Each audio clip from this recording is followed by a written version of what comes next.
We went through number 1 to number 5. We're just going to go through number 6 now. Describe how to identify opportunities for the coach to reflect and develop their coaching practice. This is definitely your brief at the start and your debrief at the end are the main opportunities to reflect and sort of engage the participants' minds in what they've been doing throughout the session. Obviously, you can keep revisiting it throughout the session by just reminding them, asking them questions about it throughout the session, but mainly at the start and the end are where you want to be targeting that. Number 7, list the different support personnel that can contribute to coaching sessions. So that could be volunteers, people helping out, obviously assistant coaches, maybe even the kids at times, more mature kids, or like even, it depends obviously what age you're at, but obviously the ones that are more sort of born leaders, if you know what I mean, like you can sort of empower them to sort of do the sort of a coach's role for you and keeping them in check, that sort of thing. So have like a team captain could be an example of that. Describe and explain the importance of positively promoting the role of officials in competition. So this is a big one with referees. So obviously respecting the referee is a big one that needs to be encouraged to kids at a younger age. Adults should really know better if they find themselves sort of not respecting the referee and the officials. Define what is acceptable in terms of a coach-participant relationship.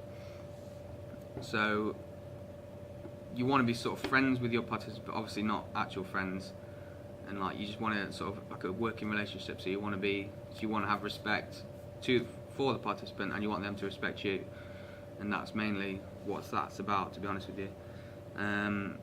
Explain the consequences of not adhering to the principles of what is acceptable in terms of a coach-participant relationship. So this could be a whole range of things. Well, it's a difficult one, to be honest with you, because principles of what is acceptable in terms of a coach-participant relationship, if you do something, depends how serious. If you go like, for example, racially abusing a participant, you could almost certainly be expected to get sacked from your role as a coach. For that one, there's many different ones. Obviously, not many spring to mind initially, but yeah, we'll move on anyway. Identify the components of a code of practice for coaching which allows high standards of personal conduct to be maintained and a positive image of the sport to be projected.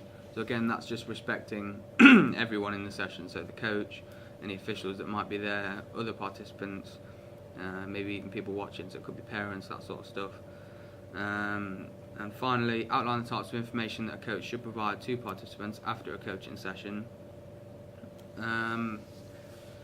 Again, debrief sort of things, so going over what they've been learning during the session, what sort of things they might be working on next time, maybe revisiting stuff that they've done before, how can it link to the sport that they're playing, and just sort of getting all that wrapped up and making them aware of everything that they need to be aware of at the time.